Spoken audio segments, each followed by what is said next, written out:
Appreciate your time today.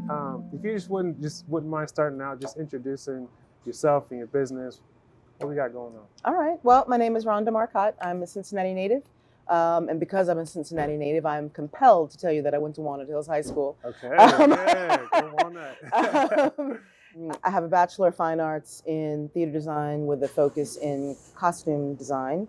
And I have a Certificate of Culinary Education from the Art Institute of New York City.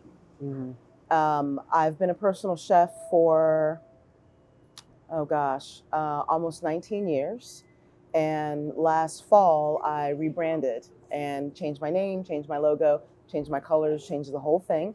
Mm-hmm. I was previously Flash in the Pan Personal Chef Service. I am now Flourish Culinary Services. Yes. And I just feel like all of these years of being in the business, and I've worked on the line, I've worked in restaurants, I've worked in institutional food, I've worked in grocery stores, I've worked in a bar. Mm-hmm. I feel like all of these years of being in the industry have really informed what kind of energy I put into my own company. Yeah. And I feel after all of these years, I feel finally ready to really take the reins of a business as opposed to just, having my name on a card. Mm-hmm. Mm-hmm. I mean, I've been cooking for people for, like I said, almost 19 years, but it takes more than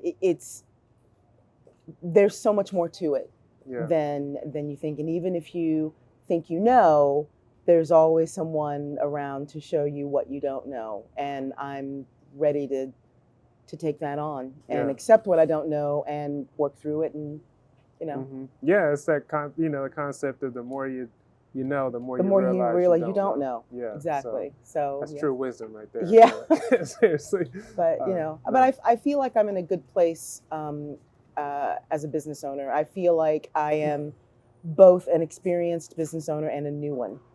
So it's a really interesting place to be. Yeah. But I'm happy. Yeah.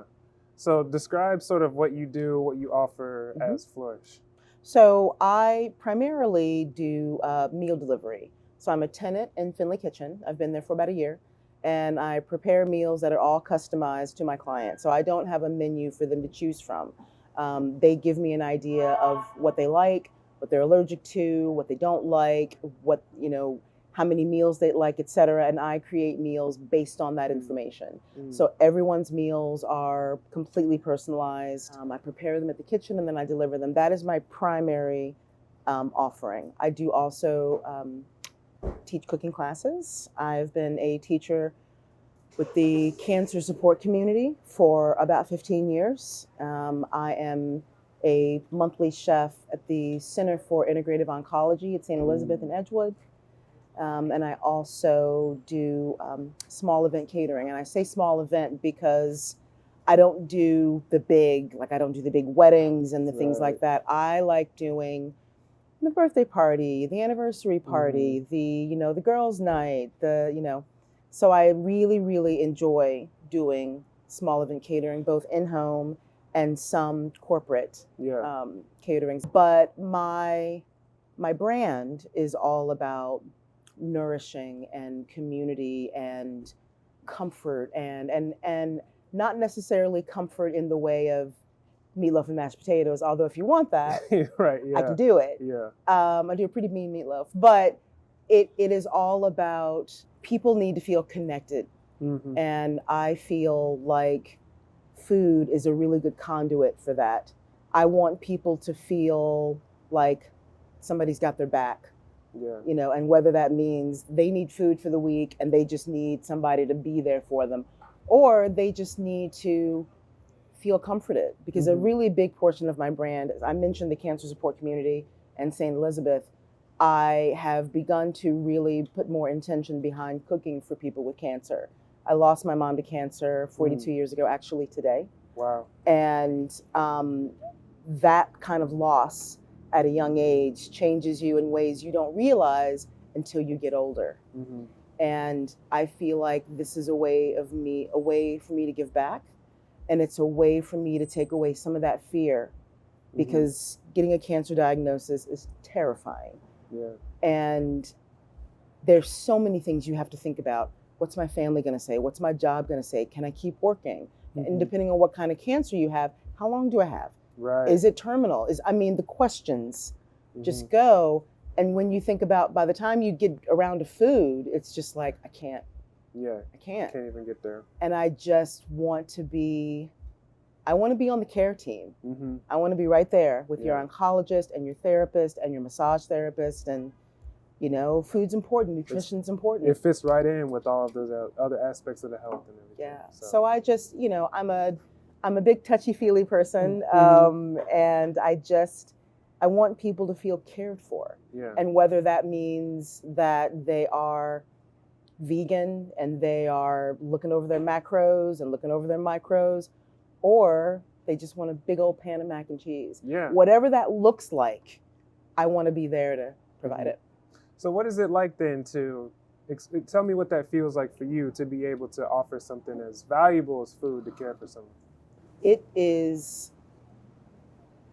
It's hard to put into words how that feels, because we're feeding people. Yeah. And it's a big deal. I feel a lot of responsibility for it. I just feel sometimes I have to step back because it's a lot of weight. Yeah.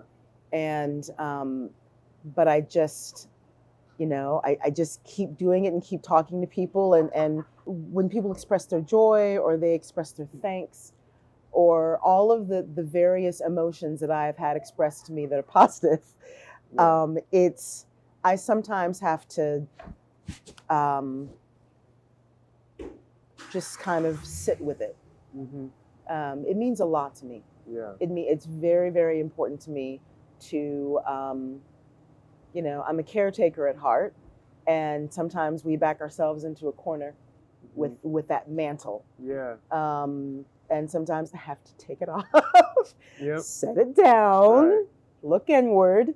But it's something that I take seriously. It's not just, cooking's so much fun. Cooking is so much fun, but there's a deeper level for me. Yeah. So for someone to say that like a meal changes their lives, that does add a lot. I mean, there's a lot of gravity when it comes to cuisine and food, and absolutely, because it is, it's part of our life source. It's so much that it changes behaviors and all of that. But you said something earlier. So when you were describing what you do at Flourish, I get the sense like you don't have a particular cuisine that you focus on, or there isn't like a region, or there isn't. I enjoy exploring different cuisines. So I am always, my ears are always open, my eyes are always open. I'm thumbing through magazines, and I did a 23andMe DNA test, and I've got like the Rainbow Coalition in my in my background. There's so many diverse ethnicities in my own background, and I just think, how cool is that? It's like, I want to know more about Nigeria, and I want to know more about Scotland. You know what I mean? And I just, we are such really a small global community, especially social media and all of the ways that we are connected. We are so much more alike than people realize. And I just feel like exploring different cuisines is a really good way to bring people together, to show people different things. I still have friends that have never been out of the country. And I was thinking, you got to get out of the country. You got to get out of the country. At the very least, get out of the state. Because it exploring other things changes your perspective. Yeah. It changes your perspective on who you are, and what your environment is. And then, you kind of realize, okay, maybe I was wrong. Right. About whatever. Or maybe it was something that you've never thought about at all. And you think, I always wondered about that. Now I've tasted it. One of my favorite things that I do, or that I've had happen to me, is when someone says, your version of fill in the blank, say quinoa.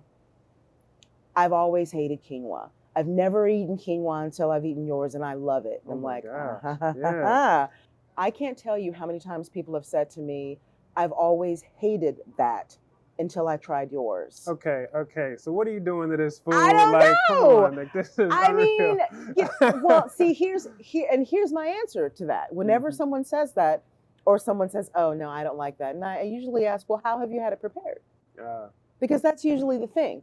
Often, when someone doesn't like something, it's because one of their parents used to cook it or cook it to death, made it dry, made it rubbery, or it usually comes. When someone, especially a full-grown adult, says, "I don't like X," it usually comes from bad experience. Yeah. It usually comes from someone cooking it poorly, or they had a run-in at a restaurant that wasn't quite great, or whatever. And so I try to do right by the food. I just, I try to prepare it so that it shines. Yeah. Do right by the food. Don't overseason, don't underseason, just play with it. Yeah. And I have a pretty decent palate, but I enjoy it. I enjoy playing and experimenting and let's try this and see what happens. And it's just like just as much as you're caring for the people in the community, you're caring as much or even more so for the food itself. Absolutely. So you're backing up a little bit. Yep. You said your background is in theater design. Yep. How does someone transition? That's always the question. Yeah, like how did you get from here to? Well, I'll give you the Reader's Digest version. I was running shows as a dresser. Dresser is someone in wardrobe. Yeah. I was doing regional theater. One of the shows I was working on ended up in New York. I ended up on Broadway, worked there for 6 years.